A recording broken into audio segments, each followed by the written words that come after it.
사무엘상 23장 1절부터 5절까지 말씀을 봉독하겠습니다. 사람들이 다윗에게 전하여 이르되 보소서 블레셋 사람이 그 일날을 쳐서 그 타작 마당을 탈취하더이다 하니, 이에 다윗이 여호와께 묻자와 이르되 내가 가서 이 블레셋 사람들을 치리이까? 여호와께서 다윗에게 이르시되 가서 블레셋 사람들을 치고 그 일날을 구원하라 하시니, 다윗의 사람들이 그에게 이르되 보소서 우리가 유다에 있기도 두렵거든 하물며 그 일날에 가서 블레셋 사람들의 군대를 치는 일이리이까 한지라.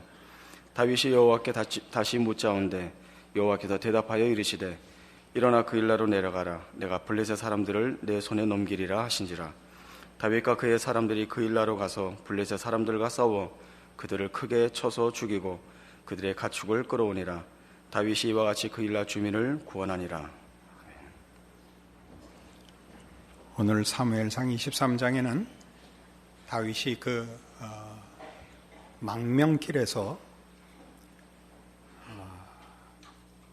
블레셋의 침입을 받은 이스라엘의 한 마을을 구원한 이야기가 기록되어 있습니다.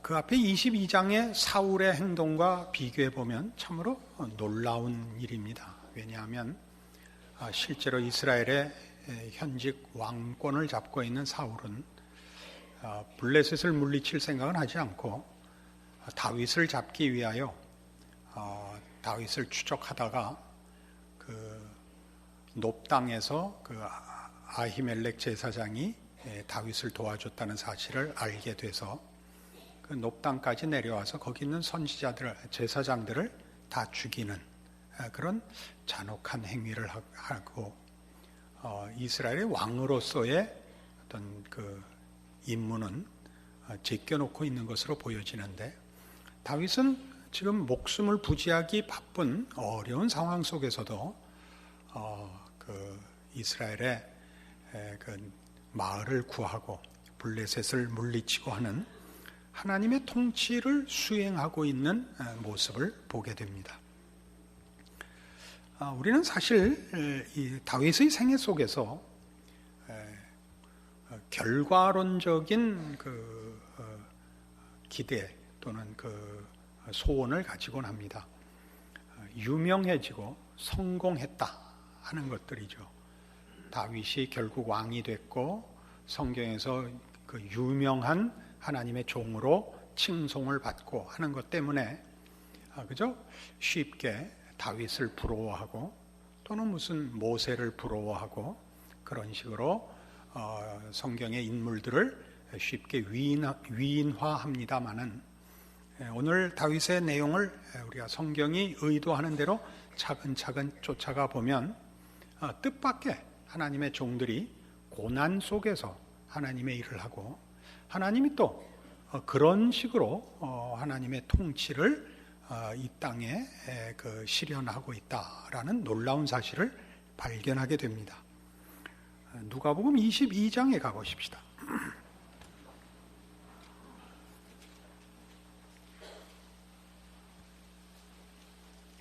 누가복음 22장 24절. 또 그들 사이에 그중 누가 크냐 하는 다툼이 난지라. 예수께서 이르시되 이방인의 임금들은 그들을 주관하며 그 집권자들은 은인이라 칭함을 받으나 너희는 그렇지 않을지니 너희 중에 큰 자는 젊은 자와 같고 다스리는 자는 섬기는 자와 같을지니라. 앉아서 먹는 자가 크냐 섬기는 자가 크냐? 앉아서 먹는 자가 아니냐? 그러나 나는 섬기는 자로 너희 중에 있노라. 너희는 나의 모든 시험 중에 항상 나와 함께 한 자들인즉 내 아버지께서 나라를 내게 맡기신 것 같이 나도 너희에게 맡겨 너희로 내 나라에 있어 내 상에서 먹고 마시며 또는 보좌에 앉아 이스라엘 12지파를 다스리게 하려 하노라. 마지막 그 예수님이 잡히시던 밤으로 추정되는 이 자리에서 예수님의 제자들은 예수님의 공생애에 함께 동행하면서 예수님이 가지신 초월적인 능력들을 보고 이제 예루살렘에 입성했으므로 그 기대했던 메시아 사역, 즉 이스라엘의 회복과 승리를 이제 이루실 것이라 기대하게 됩니다. 그래서 이제 이스라엘이 로마로부터 정치적인 자유함을 얻고 또 그들을 대적하고 괴롭히던 이제 나라들이 하나님의 심판을 받고 이스라엘의 영광을 회복할 때 누구가 더 큰 상을 받을 것인가, 아마 그런 싸움에 빠진 것 같습니다. 그러자 예수님이 이 세상 나라에서는 말하자면 권세자가 대접을 받고 약자가 섬기는 그런 질서이지만, 하나님의 나라에서는 권세자가 섬기고 약자가 섬김을 받는 질서의 나라다라고 말씀하시면서, 나는 바로 그런 식으로 이 땅에 왔다. 나는 섬기러 왔고 섬기라고 보내심을 받았고, 그 섬김의 궁극적인 자리가 우리들을 위한 대속물로 죽는 것이라, 이렇게 말씀하시는 장면입니다. 그래서 우리는 사실 기독교 신자의 신앙 현실이 이 섬기는 자리에 있다는 것을 놓치면 안 됩니다. 권세자의 자리에 있지 않습니다. 내용상으로 우리가 권세자입니다마는, 그러나 세상적인 시각으로 볼 때 우리가 권세자는 아닙니다. 게다가 여기에 하나 더 붙여서 28절, 너희는 나의 모든 시험 중에 항상 나와 함께 한 자들인즉 내 아버지께서 나라를 내게 맡기신 것 같이 나도 너희에게 맡겨 너희로 내 나라에서 내 상에서 먹고 마시며 또는 보좌에 앉아 이스라엘 12지파를 다스리게 하려 하노라 라는 복된 사명을 허락하십니다. 아버지께서 내게 그 나라를 맡기신 것 같이 나도 너희에게 내 나라를 맡기겠다. 그러나 조건이 하나 붙는데, 28절에 있는 대로 나의 모든 시험 중에 항상 나와 함께 한 자들이기 때문에 이 사명을 허락하는 것입니다. 예수님이 당한 시험이 뭐냐 하는 것을 이해해야 우리는 예수님이 섬기러 오셨다든가, 또는 나의 모든 시험 중에 너희가 함께 했으므로 내 나라를 너희에게 맡긴다라는 말의 뜻을 이해하게 될 것이요, 궁극적으로 오늘 본문인 다윗의 생애가 의미하는 내용을 이해하게 될 것입니다. 마태복음 4장으로 가겠습니다.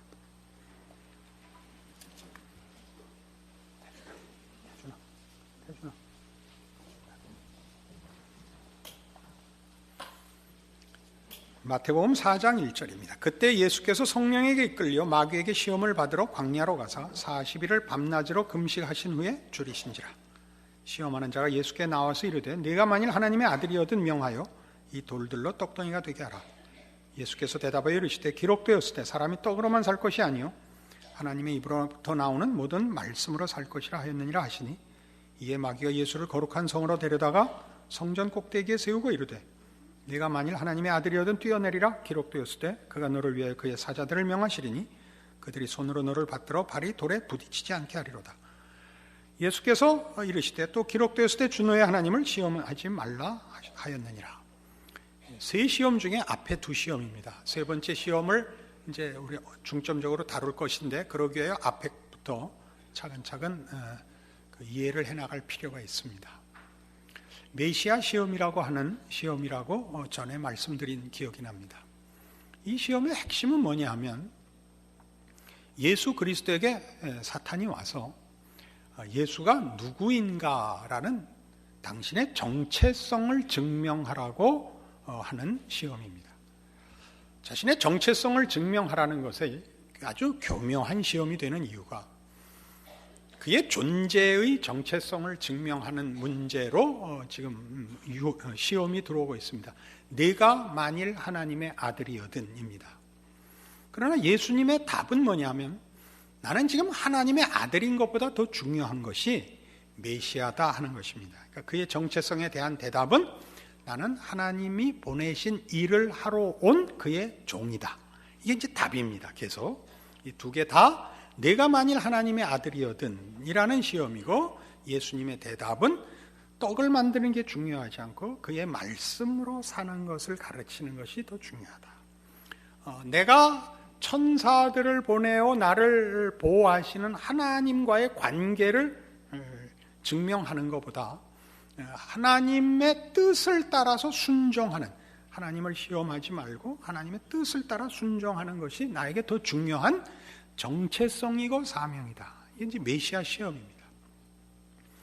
근데 이 시험들은 다 어떤 중요한 우리의 이해를 촉구하느냐 하면, 우리가 예수님의 생애를 생각할 때, 그 예수님의 생애를 특별히 복음이라는 문제와 연결시켜서 생각을 할 때 우리가 늘 빠져드는 시험입니다. 예수님께서 복음을 전파하시는 데마다 우리 한국교회에서도 널리 설명되는 식으로 거기 귀신이 쫓겨나가고 병자가 고침을 받습니다. 그러나 이것은 다 복음이 가지는 능력을 나타내는 것이 맞습니다마는 그 능력은 하나님이 우리에게 어떠한 사랑과 은혜를 베푸시는가 하는, 지금 사탄이 예수에게 내가 하나님의 아들인, 하나님과의 관계와 존재의 증명을 요구한 시험과 동등한 시험이 되고, 예수님이 하신 답, 내가 누구냐보다 내가 누구냐가 무엇을 하러 온 자냐, 무엇을 위하여 보냄을 받은 자냐를 지키는 게 내 정체성에 우선한다 라는 식으로 복음이 전파되는 것에서 귀신이 쫓겨나가고 병자가 낫는다는 것은 우리가 사망의 그늘 아래 앉아있던 자리로부터 예수 그리스도로 인하여 하나님의 구원의 은혜로 영생과 영광으로 지금 부름을 받고 있다라는 게 또 핵심이란 말이에요. 그러니까 영적인 문제라고요, 훨씬. 그러나 이 나타난 증상들, 귀신이 쫓겨나고 병이 낫는다가 또 큰 문제가 되어버렸다고요. 매우 미묘한 싸움입니다. 이것이 왜 미묘한 싸움이냐 하면 조금 더 세 번째 시험 문제로 가면 이 싸움의 이제 핵심이 더 두드러지게 등장을 합니다. 마귀가 또 그를 데리고 지극히 높은 산으로 가서 천하 만국과 그 영광을 보여 이르되 만일 내게 엎드려 경배하면 이 모든 것을 내게 주리라. 이에 예수께서 말씀하시되 사탄아 물러가라, 기록되었을 주 너의 하나님께 경배하고 다만 그를 섬기라 하였느니라. 우리가 이 세 가지 시험을 볼 때마다 여러분 조금이라도 그 생각이 있는 분이라면 이 시험이 좀 이상해야 옳습니다. 왜 이상해야 오르냐면 앞에 두 가지 시험은 시험으로서의 난이도가 있습니다. 그죠? 시험답지만 세 번째 것은 시험으로서는 부적절합니다. 아니, 성자 하나님 보고 사탄이 내게 절하라 그러는 게 시험이 되는 겁니까? 도대체 말이? 아니, 정말 이렇게 아무 생각도 웃깁니까? 시험이 성립이 안 되는 거 아닙니까? 그러나 이건 굉장히 큰 시험입니다. 왜냐하면 이건 세 가지 시험이 다 동일한 내용과 동일한 일관성을 가지고 지금 반복되고 있는 것입니다. 즉 이런 시험입니다. 우리 예수 믿는 사람들이 이 땅에 사는 동안에 예수를 믿고 사는 것이 이 세상에서는 고난입니다. 왜냐하면 우리가 사는 식 또는 우리가 목적하는 것, 우리가 가지는 내용들은 이 세상과 별개의 것일 뿐만 아니라 충돌하는 것입니다. 그렇지 않습니까? 그러니까 신앙으로 살려면 이 세상과 어쨌든 충돌을 하지 않고 신앙생활을 할 수는 없습니다. 그러니까 이 세상은 자기 길을 가고 우리는 우리 길을 가서 서로 일부러 가서 싸우지 않는 한 부딪힐 일이 없다면 문제가 아닌데, 우리가 가는 길은 세상이 가는 길과 꼭 반대고 세상이 가는 길은 우리가 가는 길과 꼭 반대라서 둘이 꼭 충돌하게 되어 있습니다. 그래서 우리는 이 세상을 살면서 영적 전투 속에 있다, 그런 표현을 쓰고 그 표현을 우리가 다 이해합니다. 그렇다면 조금 더 들어가서, 그러면 이 땅이, 우리 신자들이 볼 때 세상과 우리 사이에 이 땅이, 이 세상이 전쟁터입니까? 선교지입니까? 이제 뭐 여러분에게 정답을 기대하는 건 아닙니다. 여러분 뭐 이렇게 물으면 벌써 우리는 이제 뭐 오랜 동안 숙달된 그 훈련을 받아서 그럴 듯해 보이는 건 피해가는 그런 그 고도의 그 훈련을 받아서, 야, 요거는 이상하다, 이거는 빤한 건 뭐가 아니다, 이런 아주 나쁜 습관 속에 있습니다. 전쟁터라는 얘기는 뭐냐 하면, 지금 이 전쟁터냐 선교지냐 이렇게 대비시켜서 하는 질문 속에는 이런 의미가 있습니다. 우리는 영적 전투 속에 있는 게 사실입니다. 전쟁터냐 이렇게 묻는 것은, 전쟁이라는 것은 나와 지킬 내 영역이 있고 그걸 위협하는 상대방과 지켜야 할 영토, 지켜야 할 자리 때문에 싸우는 것이 전쟁이요 전쟁터입니다. 그러나 예수를 믿는 사람들에겐 세상은 세상에 근거지가 있지도 않고 목적지가 있지도 않습니다. 세상이라는 것이 그 내용으로나 영역으로나 그렇습니다. 가치로나 질서로나. 이 세상을 사는 동안 신자들이 이 땅에 살 때 이 세상을 뭘로 봐야 되느냐? 선교지로 봐야 된다는 것은, 우리는 하늘로부터 이 땅에 보냄을 받은 자들입니다. 그러니까 우리의 모든 근거, 영역, 내용은 하늘에 속하고, 우리는 이 땅에 이 하늘나라를 소개하고 그 하늘나라에 불러들이려는 하나님의 손길로 와 있는 존재인 것입니다. 물론 우리도 다 이 땅에서 태어났지만 예수를 믿는 순간 우리는 하나님 나라에 소속되어 있고 하나님의 백성으로서 이 세상과는 전혀 아무 연결이 없는, 그리고 하나님과만 관계가 성립된 존재들입니다. 그런 차원에서 이 땅은 우리에게 선교지입니다. 왜 이런 얘기를 해야 되느냐 하면, 우리는 우리의 신앙 현실 속에서 신자된 그 모습을 이렇게 드러내기를 좋아합니다. 신앙의 이름으로 이런 생각을 하는 것입니다. 세상 사람들은 세상이 주는 것으로 무장을 하고, 그러니까 돈으로 무장을 하고, 권력으로 무장을 하고, 물질로 무장을 하고, 믿는 사람들은 믿음으로 무장을 한다고 생각합니다. 지금 얘기하려는 것은 이 설명 가운데 전혀 이 설명 자체가 틀린 것은 아닌데, 이제 궁극적으로 이제 대비하려는 것 때문에 그렇습니다. 그러면 이 믿음으로 무장을 한다는 것을 어떻게 우리가 이해를 해야 되느냐 하면, 이 세상이 만들어내지 못하는 것을 이젠 우리는 내용으로 삼고, 그것이 진리고 생명인 하나님 나라에 소속되어 있고 하나님이 목적하시는 것으로 내용된다라는 것으로 이해를 해야 되는데, 아차 하면 어떻게 되느냐 하면, 세상은 자연과 과학의 방법으로 무장을 하고, 예수 믿는 사람은 믿음이라는 이름으로 하나님의 초월로 세상보다 더 큰 걸 가지게 되는 겁니다. 그래도 아직 척 이해가 안 가죠. 세상 사람들은 과외 공부시키고 학원 보내서 한양대학 보내고, 예수 믿는 사람들은 기도하고 기적으로 하버드 간다, 그런 얘기다 말입니다. 그래서 결국은 무슨 싸움이 되냐 하면, 너희는 안 믿어서 한양대학 갔고 우리 애는 믿어서 하버드 갔다. 이제 한양대학의 영어 표기가 하버드입니다. 무슨 말인지 아시겠죠? 여기가 넘어가는 데다 이거죠. 그러니까 초월을 동원하고 믿음을 동원하고 있지만, 우리가 세상 앞에 뭘 하고 싶으냐 하면 세상이 인정하는 힘을 가지고 싶다고요. 세상이 인정하는 힘을, 방법과 그 표현과 이해에서는 전혀 신앙적인 그 표현과 이해를 가지고 있는데, 끝에 가서 보면 세상이 인정하는 힘으로 누르고 싶어 한다니까요. 그게 바로 지금 이 세 번째 시험입니다. 내게 절하면 이 세상을 주겠답니다. 그러니까 뜻밖의 싸움이 돼 있는 거죠.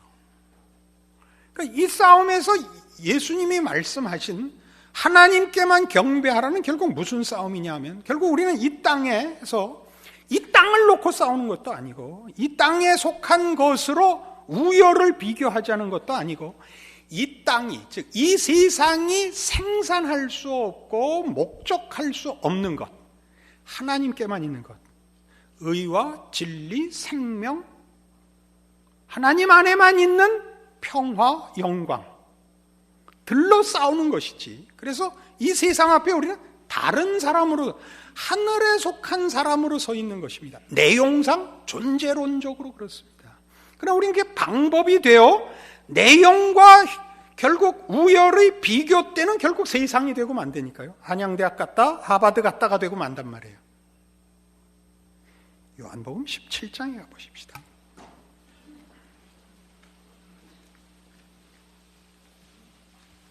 요한복음 17장 18절에 오시면, 아까 누가복음 22장 28절에서 얘기한 너희는 나의 모든 시험 중에 항상 나와 함께 한 자들인즉 에 해당하는 또 다른 식의 그 내용의 다른 설명을 만납니다. 아버지께서 나를 세상에 보내신 것 같이 나도 그들을 세상에 보내었고 또 그들을 위하여 내가 나를 거룩하게 하오니 이는 그들도 진리로 거룩함을 얻게 하려 함이니이다. 내가 비옵는 것은 이 사람들만 위함이 아니요 또 그들의 말로 말미암아 나를 믿는 사람들도 위함이니 아버지여 아버지께서 내 안에 내가 아버지 안에 있는 것 같이 우리들도 그들도 다 하나가 되어 우리 안에 있게 하사 세상으로 아버지께서 나를 보내신 것을 믿게 하옵소서. 아버지께서 나를 세상에 보낸 것 같이 이제 그의 제자들을 혹은 그의 자녀들을, 그의 구원받은 백성들을 이 땅에 보냅니다. 우리가 그들입니다. 우리가 그들입니다. 예수님을, 성부 하나님께서 성자 예수를 이 땅에 보낸 것 같이 우리가 지금 와 있습니다. 근데 어떻게 와 있냐 하면 우리가 예수 그리스도로 말미암아 아버지가 누구인지를 알게 하는 것으로 와 계시는 겁니다. 예수님이 하시는 일에 대하여 예수 그리스도를 증거하고 그 길을 예비하기는 오직 하나의 목적 때문에 먼저 태어난 세례 요한이 무슨 오해를 했습니까? 옥에 갇혀서 예수님 하시는 그 사역을 듣고 메시아가 맞나 하는 의심이 들었습니다. 제자들을 보내죠. 당신이 오실 메시아가 맞습니까? 아니면 내가 다른 사람을 기다려야 됩니까? 뭐라고 답하시죠? 너 가서 보고 듣는 것을 얘기해라. 뭐라고요? 죽은 자가 살아난다. 가난한 자에게 복음이 전파된다. 우리는 그렇게 보냄을 받고 있다는 걸 알아야 됩니다.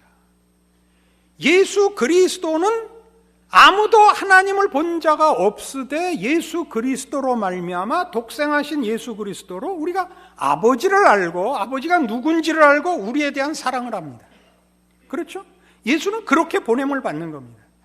그가 이 세상의 모든 권력보다 큰 권력을 가졌다는 것으로 당신과 당신을 보낸 아버지를 증명하는 것이 아니라 아버지로부터 죄지어 돌아서 버린 인류를 아버지께로 돌이키게 하기 위하여 아버지의 마음을 가지고 찾아와 우리를 섬겨 우리의 영혼을 깨고 우리의 죄를 깨고 우리를 하나님의 자녀로 부르는 일로 그의 생애를 보내십니다.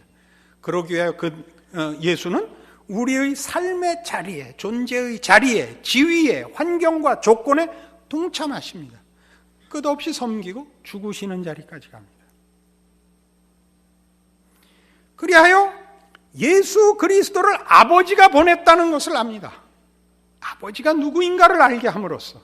그러니까 우리는 세상에 어떻게 서야 되느냐 하면 우리가 믿음이라는 이름으로 세상 사람들이 가진 것보다 더 큰, 즉 세상 사람들이 세상적인 시각으로 항복할 힘과 크기와 가치를 가짐으로써 신자 노릇을 하는 게 아니라 우리가 가진 것은 세상이 만들 수 없는 것이고 세상이 가장 필요로 하는 것, 평화, 행복, 구원, 하나님을 아는 지식이라는 것을 우리가 드러내야만 합니다. 그렇게 보냄을 받는다면 이제 다윗의 생애와 같이, 그의 생애에서 보는 바와 같이 그가 어떤 환경과 조건에 있다 할지라도 하나님의 은혜의 손길과 통치로 쓰임을 받는 일에는 방해될 것이 없습니다. 그러나 우리는 어떻게 하기를 원한다고요? 우리는 왕권을 가지고 군대를 동원하여 하나님의 권세와 우리가 믿는 믿음을 증명하고 싶어 합니다. 그럼 그게 뭐가 된다고요? 사탄에게 절한 것이라고요. 십자가상에 달리신 예수님에게 마지막까지 한 조롱과 시험이 그것이었던 것 기억하십니까? 네가 만일 하나님의 아들이거든 내려와 보라. 우리 모두가 우리의 신앙 현실 속에서 스스로에게 하는 시험입니다. 이 한국 교회는 감격이 있고 열심이 있습니다. 감격과 열심 때문에 무슨 오해가 있느냐 하면 더 큰 힘과 능력으로 하나님 편을 들고 싶어 합니다. 이게 한국 교회의 가장 큰 시험거리가 되고 있습니다. 왜요? 그런 감격과 능력이 없는 자는 신자 노릇을 할 수 없다는 체념을 만들어 버렸습니다. 그래서 여러분들이 이 꼬라지로 오는 겁니다. 주일마다 내가 보는데 이 만족한 표정으로 오는 사람이 몇 없습니다. 전부 다 이런 뻔뻔한 얼굴로입니다. 이게 왜 뻔뻔하다는 말을 쓰는가 이제 곧 증명이 됩니다. 내가 신앙생활을 안 하는 것은 내 책임이 아닙니다.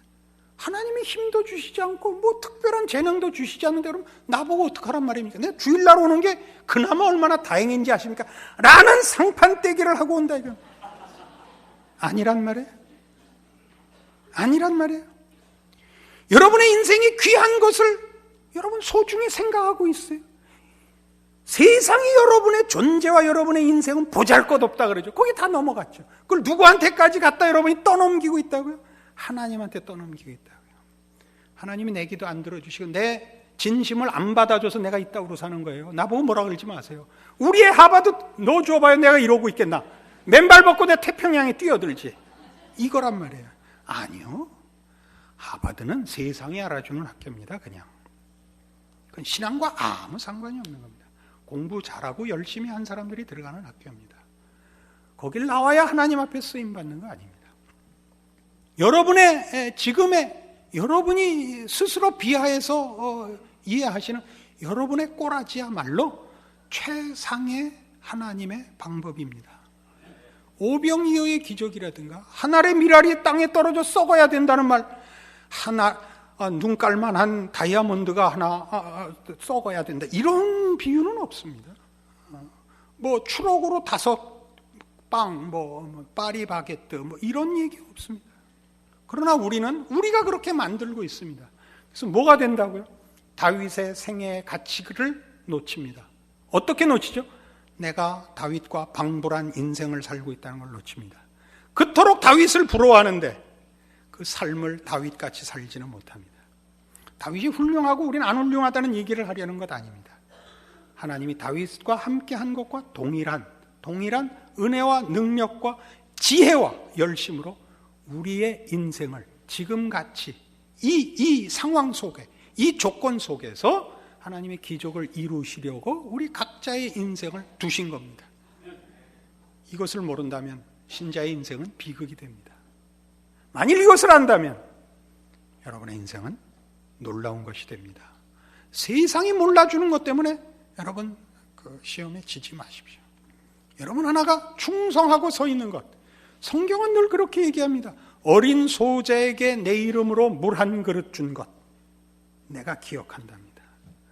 이 귀한 삶을 사는, 그래서 우리 하나하나가 하나님의 기적과 은혜의 손길로 존재하는 인생이라는 것 아는 것, 이 기쁨으로 여러분의 신앙 고백과 신자된 인생을 승리로 누리십시오. 기도하십시다. 하나님 아버지, 은혜를 감사합니다. 하나님의 자녀로 산다는 이 크고 귀한 기적의 우리의 존재와 인생을 확인했습니다. 다윗과 함께 하신 하나님이 우리와 함께 하시며 예수 그리스도를 보내신 것 같이 우리를 예수 안에서 아버지께서 함께 하시고 기적의 손길로 우리의 인생을 보내셨고 쓰신다는 사실을 확인합니다. 이 믿음 안에서 우리의 인생을 주 앞에 바쳐 참으로 하나님의 하나님 되시는 영광을 누리는 우리의 인생과 존재가 되게 하옵소서. 우리의 인생에 감격과 자랑이 있게 하옵소서. 세상을 이기는 믿음이 있게 하옵소서. 예수님 이름으로 기도합니다. 아멘.